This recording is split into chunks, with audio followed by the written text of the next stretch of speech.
Como o Fábio falou aqui logo na abertura, hoje teve o leilão dos aeroportos, 15 aeroportos no total, que foram concedidos aí por um prazo de 30 anos para empresas privadas.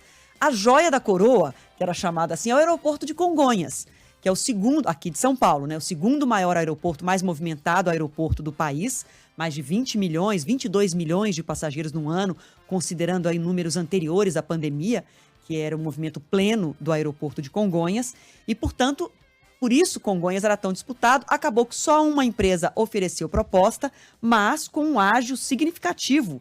Então, um lucro grande em relação ao lance mínimo. Para a gente entender o que representa passar para a iniciativa privada esses 15 aeroportos e, sobretudo, os impactos dessa atitude, dessa decisão em relação a Congonhas, ao aeroporto de Congonhas, a gente convidou aqui para falar com a gente, no Entre Nós, o professor de transporte aéreo da USP, Jorge Leal. Boa tarde, professor. Muito obrigada por aceitar o nosso convite. Boa tarde, muito obrigado pelo convite. Prazer estar com vocês e com seus ouvintes. Obrigada. Olha, professor, eu queria começar avaliando o resultado do leilão. Porque o valor que o governo alcançou, mesmo tendo só uma proposta para Congonhas, porque uma das empresas dos consórcios concorrentes desistiu, mas mesmo assim com um ágio elevado. Como é que o senhor avalia o resultado desse leilão de hoje? Eu acho que esse ágio elevado salvou o leilão, porque o valor mínimo seria de 740 milhões e a AENA ofereceu 3 vezes mais do que isso daqui. E é interessante porque não tinha concorrência. Então, eu me pergunto o que levou a oferecer um valor tão alto se não tinha concorrência. Eu já sabia mais ou menos isso. Só seria importante apresentar um valor alto se por acaso tivesse mais do que quatro ou mais concorrentes. Foi uma só, a CCR aparentemente desistiu na última hora, mas para o governo o resultado oferecido pela AENA foi um resultado magnífico em termos de remuneração, de aluguel, vamos dizer, desses aeroportos, porque na realidade a concessão ela pode ser assemelhada a um aluguel. Você não compra o aeroporto, você aluga por 30 anos o aeroporto. E na prática, professor, o que muda com Congonhas agora sob a administração da iniciativa privada por 30 anos? A gente pode esperar uma reformulação, uma modernização? É suficiente esse montante que o governo diz que espera investimentos em torno de 3 bi só para Congonhas? Como é que o senhor avalia isso? Eu acredito que sim, porque a modelagem de concessão ela foi feita por empresas experientes, inclusive fizeram uma proposta de alteração de layout, etc., atender as necessidades de Congonhas.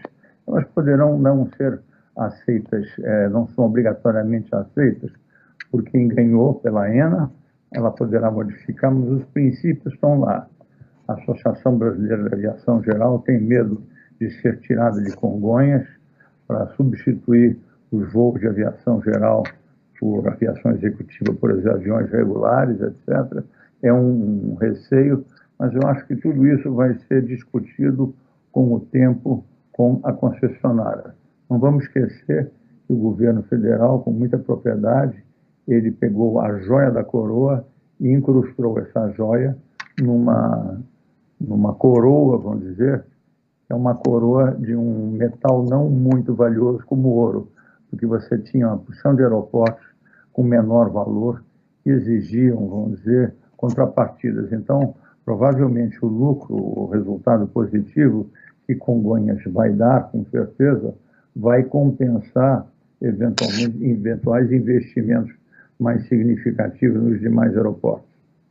Professor, muitos especialistas dizem que o Brasil, de uma maneira geral, demorou demais, inclusive, para chegar a esses quase 100% de concessão de aeroportos. Primeiro, pergunto ao senhor, demorou realmente para que a gente chegasse a esse nível? E uma segunda questão, qual o futuro agora da Infraero? Porque resta a Infraero, o aeroporto Santos Dumont, que deve passar também por um processo de concessão em alguns meses.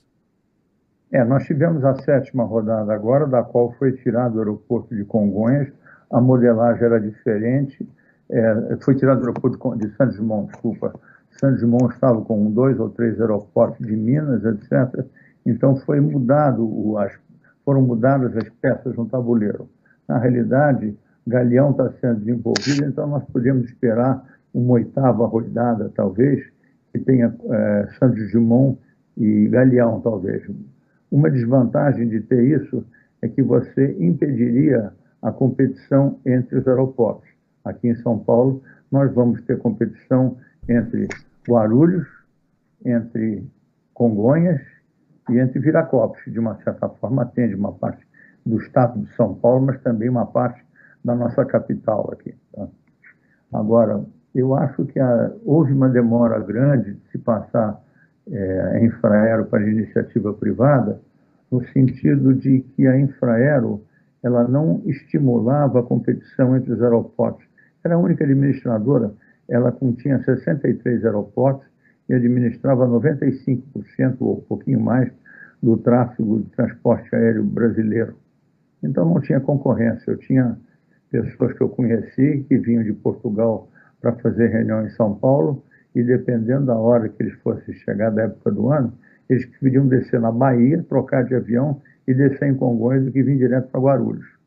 Então isso daqui acho que houve uma certa falha da Infraero, eu acho que houve uma certa falha do governo anterior de permitir, exigir que a Infraero tivesse uma participação de 49%, como aconteceu na primeira e na segunda rodada, na segunda e na terceira rodada.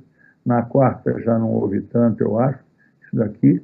Mas, enfim, isso daqui foi uma coisa que engessou um pouco e deu problema nas concessões. As concessões iniciais dos 5 aeroportos principais, que era Guarulhos, Viracopos, Brasília, Galeão e Confins, deram problema. Então, agora está se desenliando. E como falou o ministro agora, no final do leilão, e o próprio presidente da ANAC, o Juliano Nomem, o Brasil tem uma belíssima fotografia para mostrar para o mundo, em termos de administração de aeroportos, que tem grandes players, grandes atores, grandes empresas que são concessionárias de aeroportos, algumas até mesmo proprietárias de aeroportos, tocando os nossos aeroportos. Isso é importante, eu acho que é importante agora, a ANAC tem competência para isso, e a Secretaria da Aviação Civil também, mas certamente a ANAC, para exigir que os contratos de concessão resultem efetivamente um bem para o público usuário. Falando especificamente do ponto de vista do passageiro, efetivamente a concessão de Congonhas e dos demais aeroportos melhora a situação do passageiro em termos de taxa de embarque, de uso das taxas aeroportuárias e em relação ao serviço prestado? Tecnologia para facilitar os embarques, reconhecimento biométrico para que o passageiro possa entrar e acessar um voo mais rapidamente. O senhor acredita numa modernização muito grande com as concessões, mas sem encarecimento de taxas para o passageiro? Eu acredito que sim, porque as taxas elas estão mais ou menos estabelecidas e se por acaso o critério que a ANAC usa para a permissão de alteração de taxas está associado também à satisfação do passageiro. Isso é importante, é um papel importante que a ANAC tem e que tem sabido mostrar-se muito responsável por esse aspecto. Agora, aparentemente, a iniciativa privada tem mais condições de investir do que o governo atualmente. Nós temos necessidades do governo que são muito mais sociais, etc., do que você atender e investir em aeroportos. A iniciativa privada tem mais condições de fazer isso daí e nós tivemos, na prática, resultados muito bons com os aeroportos concessionados. Algumas exceções, São Gonçalo do Amarante foi devolvido, mas foi o primeiro, foi um balão de ensaio inicial, temos problema com Galeão, mas é uma coisa meio absurda, que no aeroporto de Galeão você tenha feito uma concessão, um outorga de 19 bilhões contra 16 de Congonhas. Hoje em dia, Galeão representa talvez 1/3 do tráfego de Guarulhos. É um disparate isso daqui. Agora, só para a gente concluir, talvez seja uma pergunta que interesse mais a população aqui em São Paulo, mas Congonhas, a vantagem de Congonhas é o fato dela estar a 8 quilômetros do centro de São Paulo. Então, eu vou comparar com a cidade onde eu nasci, né? Minha região, que é Belo Horizonte. Você vai viajar para Belo Horizonte, desce em Confins, você às vezes gasta mais tempo de carro para chegar do aeroporto a Belo Horizonte do que num voo, por exemplo, de São Paulo BH. E Congonhas tem a grande vantagem de que você já desce dentro da cidade. Mas, por outro lado, professor, tem todo o impacto na cidade. Inclusive, moradores ali em volta do aeroporto tentaram, inclusive, pedir o adiamento na justiça desse leilão, justamente temendo que haja uma tentativa de crescimento, de aumento da exploração do uso do aeroporto, e isso impacta em barulho, em situação ali para os moradores. Com a concessão, está liberado esse uso de número de voos em Congonhas ou tem limites? A concessionária que venceu, a Aena, que inclusive é uma empresa estatal espanhola, ela tem limites para exploração ou ela pode ampliar indefinidamente o uso de Congonhas? Olha, Adriana, você vem de uma cidade que tem um aeroporto com um nome que, em termos de localização, não é dos 10 melhores. Você tem aeroporto em Confins, Nos confins, né? Da cidade, de fato. Mas, enfim, eu acho que a sua pergunta é muito apropriada pelo seguinte: eu acho que cabe à ANAC regular isso daqui, controlar isso daqui.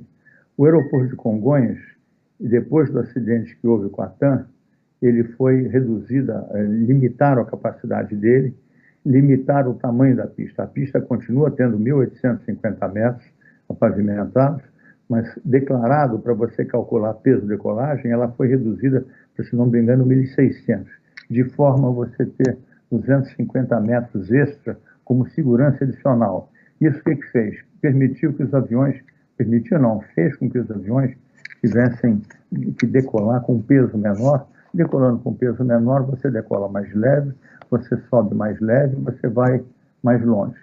Só que foi interessante que agora fizeram um EMAS, enfim, naquela plataforma para ampliar um pouco e servir de área de escape, vamos dizer, do aeroporto, o avião entrando lá em caso de emergência, e não houve até agora, que eu saiba, nenhum avião comercial que tenha varado, como a gente fala, a cabeceira da pista para cair naquele talude. Aviões pequenos já aconteceram alguns casos.